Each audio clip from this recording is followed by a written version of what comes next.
2 years is a long time to rebuild, my former mother-in-law said, smiling at me across the hospital lobby like we were old. I'm sure you've moved on by now. I looked at her over the rim of my coffee cup, the good stuff from the cafe downstairs, not the burnt waiting room sludge. And I smiled back. I have, I said, completely. She had no idea that I was the one who'd just signed off on the new cardiology wing expansion budget. She had no idea I was the reason her son's business loan application had been quietly, professionally, and entirely legally flagged 3 months ago. She had no idea about any of it. That was the beauty of it. But I'm getting ahead of myself. My name is Zara, and 18 months ago I was standing in the kitchen of the house I'd spent 4 years turning into a home, watching my husband of 6 years pack a suitcase while his phone kept buzzing on the counter. He didn't even try to hide it. He'd stopped trying to hide anything around month 4 of what I later found out had been a 14-month affair. The woman was my younger sister's college roommate. Her name was Bridget. She'd been to our house for Thanksgiving twice. She'd sat at my table, eaten my food, complimented my centerpiece, and gone home to text my husband about how much she couldn't wait to see him again. My husband's name is Everett. Is. We're divorced now, so I'm not entirely sure what tense applies. Everett and I met when we were both 27. He was in commercial real estate. I was a hospital administrator, working my way up through a mid-size health system in Atlanta. We were good together, I thought. We had the same kind of ambition, the same taste in neighborhoods, the same opinion on whether to have kids. Both of us leaning toward yes, eventually, when the time was right. We got married on a Saturday in October. It was 74 degrees and the leaves were starting to turn, and I remember thinking, standing there looking at him, that I had made an excellent decision. I was wrong about a lot of things back then. The infertility started becoming a conversation around year 2. Not a crisis, just a conversation. We'd been trying casually for about 8 months, and nothing was happening, so we went and got tested. My results came back normal. Everett's came back with a low sperm count, moderate motility issues. The fertility specialist was kind about it. She said it was common, said there were options, said this didn't mean we couldn't have children. It just meant it would take more effort and probably some medical assistance. Everett didn't take it the way I expected him to. He went quiet for about 2 weeks. Then he started getting angry about small things. Then he started staying at the office later. I told myself he was processing. I told myself he needed time. I told myself a lot of things that made it easier to keep not looking directly at what was actually happening. What was actually happening was that Bridget had already been in the picture for 6 months by the time we got those test results.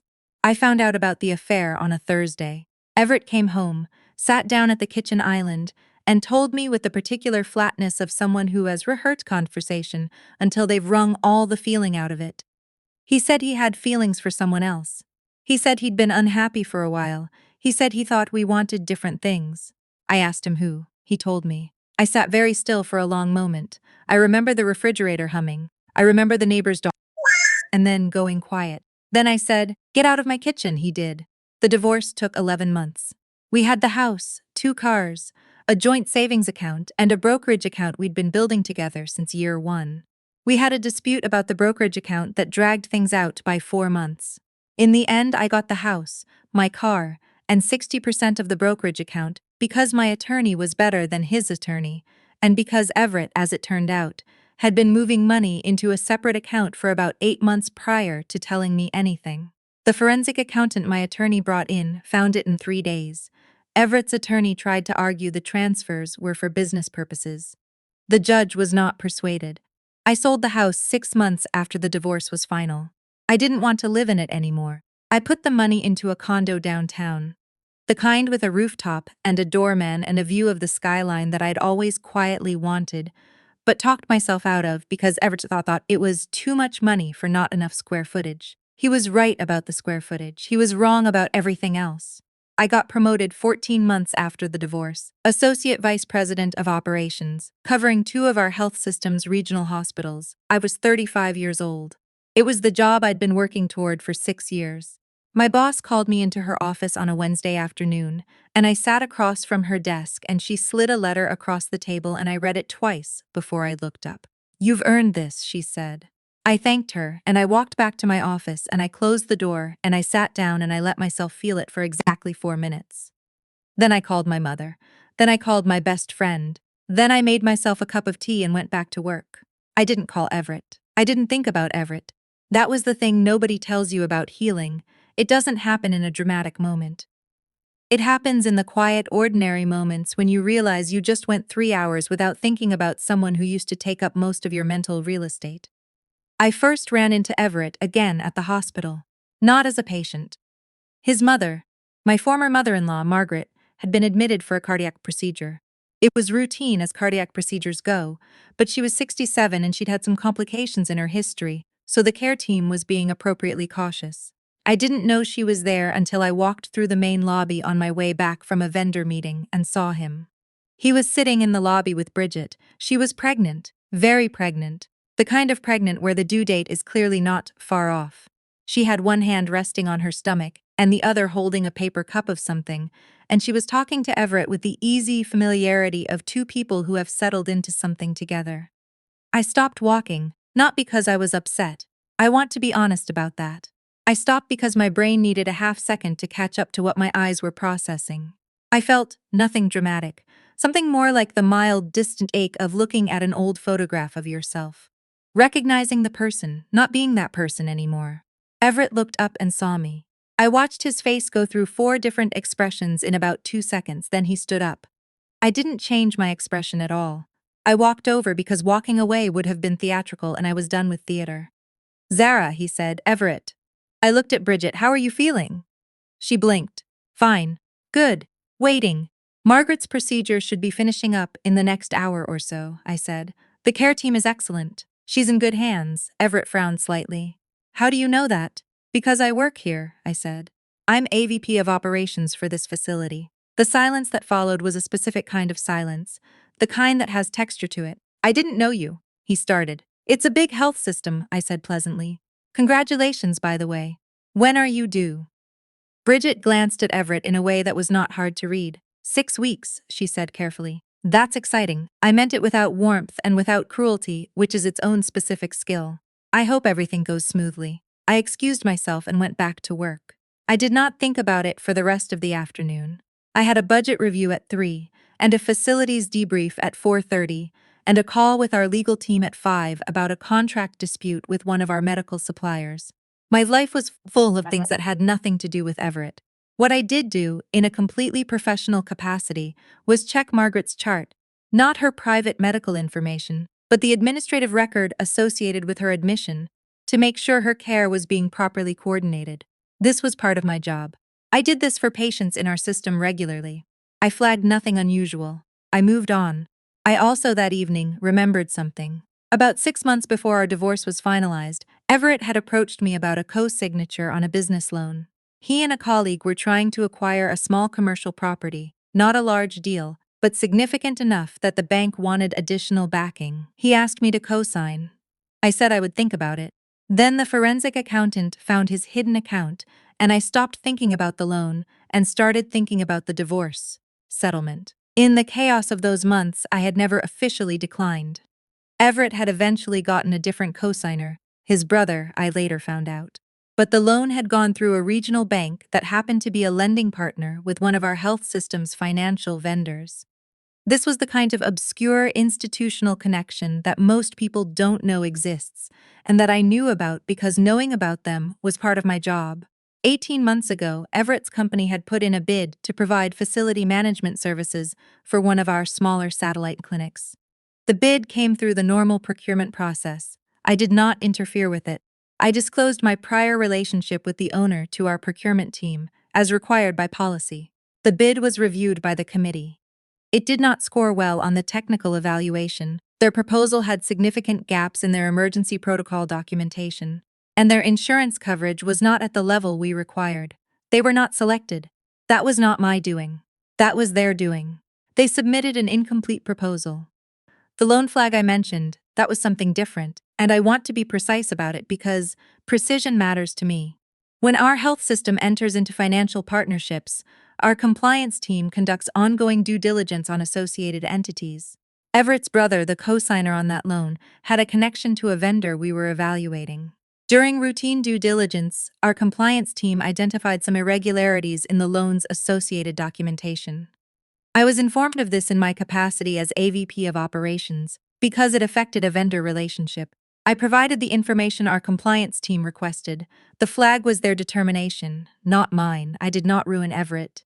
I simply did my job very well in an industry where doing your job well has consequences for people who operate sloppily. The second time I saw him was 3 days later. I was walking from the parking structure to the main entrance when he fell into step beside me. I heard him coming and I didn't slow down. Zara, can we talk? I have a meeting in 11 minutes.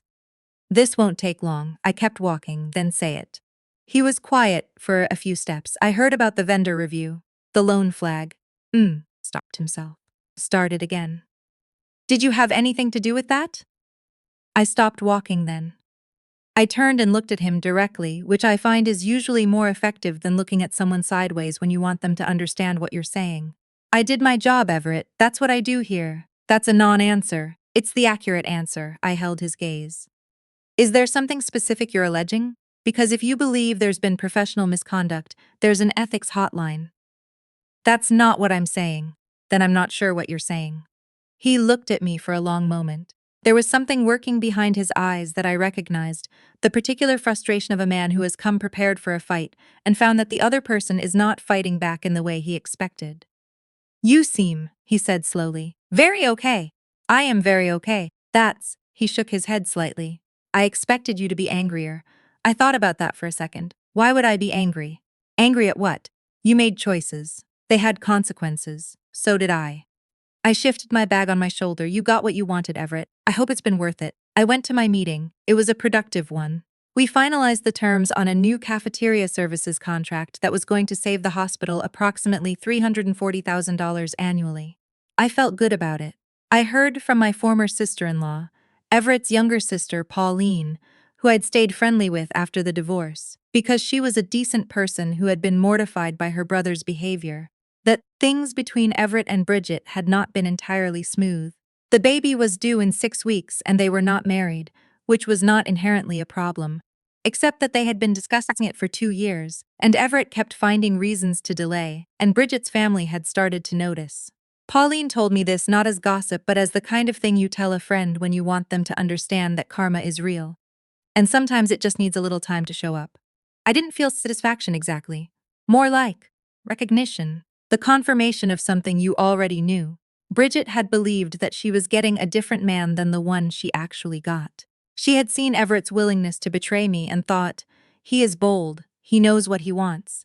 She had not considered the possibility that a man who betrays his wife is simply a man who is willing to betray people. That trait does not get retired after one use. It is not situational, it is a character. The baby was born on a Tuesday. A girl. Pauline texted me a photo that Everett had posted publicly, which I thought was sweet for the baby and complicated for everyone else. She was beautiful the way newborns are beautiful. A small, perfect, furious person who had no idea what situation she'd been born into. I sent Pauline a response that said, "She's beautiful. Hope mom and baby are healthy." Then I put my phone face down and finished my dinner. The third time I saw Everett was the one that mattered. It was at a professional networking event. The kind of quarterly thing that happens at a downtown hotel ballroom, where everyone wears name tags and talks about synergies. I go to them because they are useful, not because I enjoy them. I was there representing our health system. Everett was there because his firm had been trying to pivot into healthcare-adjacent real estate, medical office buildings, that kind of thing, and these were the right rooms to be in for that. I knew he'd be there. Pauline had mentioned it. I went anyway because I was not going to start rearranging my professional schedule around where my ex-husband might be. That was not the life I was building. I was talking to a developer I'd been trying to get in front of for 6 months when I heard Everett's voice behind me. Closer than I expected. I finished my sentence, made a graceful exit from the conversation, and turned around. He was with 2 men I didn't recognize and a woman I did, a VP from a medical real estate firm I'd been in conversations with about a potential partnership. Her name was Claudia. She caught my eye over Everett's shoulder and gave me the slightly pained smile of someone who is realizing they are standing in the middle of something they don't fully understand. Zara. Everett's voice had something performative in it. The way it does when people are trying to seem casual in front of an audience. I didn't know you'd be here. Everett. I smiled at Claudia. Hi. We were supposed to connect last week, but I had to reschedule. I'm glad you're here. I did not give him the center of the conversation. I gave it to Claudia because she was the person I actually needed to speak to. We talked for about 12 minutes about the potential partnership and agreed to set up a formal meeting the following week. The two men Everett had been with drifted away. Everett stood at the edge of the conversation for about 4 minutes and then excused himself. I didn't watch him go. Later in the evening, I was standing near the bar, sparkling water. I was driving when he materialized beside me again. "You're good at this," he said. "At what? Networking. Working a room, thank you." He was quiet for a moment. There was something different about his posture than the conversations before. Something less defensive, less angled toward a point. He looked, honestly, a little tired. "Bridget and I are having a hard time," he said. I looked at him. "I'm sorry to hear that. No, you're not Everett." I said his name flatly, not unkindly. "I'm not going to pretend I'm devastated, but I don't wish suffering on people, not even on the ones who deserve it." I paused. "The baby is not one of those people. I hope you're figuring it out for her sake." He was quiet again. Then, "I made a mistake. I didn't say anything, leaving the way I did, how I did it." He looked at his drink. "You deserved better than that." I thought about all the things I could have said. There were years of them, sitting right there, everything I'd worked through in the 11 months of the divorce. In the therapy sessions I'd committed to seriously for the first time in my life. In the long walks I'd taken around the park near my old house when I was too angry to sleep and too proud to cry in front of anyone who knew me. All of it was still right there if I wanted it. I didn't want it. "Yeah," I said. "I did." I set my glass down, picked up my bag, and said goodbye to the 3 other people I'd been meaning to connect with before leaving. I had good conversations. I scheduled 2 follow-up meetings. I left at 9:15. In the parking garage, I sat in my car for a moment before starting it. The concrete was cool and dim around me, and it was very quiet. I thought about the woman I'd been 6 years ago in a backyard in October, thinking she had made an excellent decision. I thought about the woman I'd been 2 years ago standing in a kitchen, listening to a refrigerator hum. I thought about the woman I was right now, sitting in a car she'd chosen herself, going home to a place she'd chosen herself, going back to a life that was specifically intentionally hers. I started the car. On the way home, I called my mother. She asked me how the event went. I told her it went well. I told her about the meeting with Claudia and the potential partnership, and she said that sounded promising. Then she asked if I was eating enough, and I told her yes, and she didn't entirely believe me, but she let it go. "Are you happy?" she asked, near the end of the call. I thought about it the way I'd learned to think about things, not quickly, not reflexively, but with the actual care the question deserved. "Yeah," I said, "I think I really am." She said, "Good." She said she loved me. I said it back. I hung up and merged onto the highway, and the city lights came up around me like something that had always been waiting, and I drove home through all of it, steady and unhurried, exactly as I intended.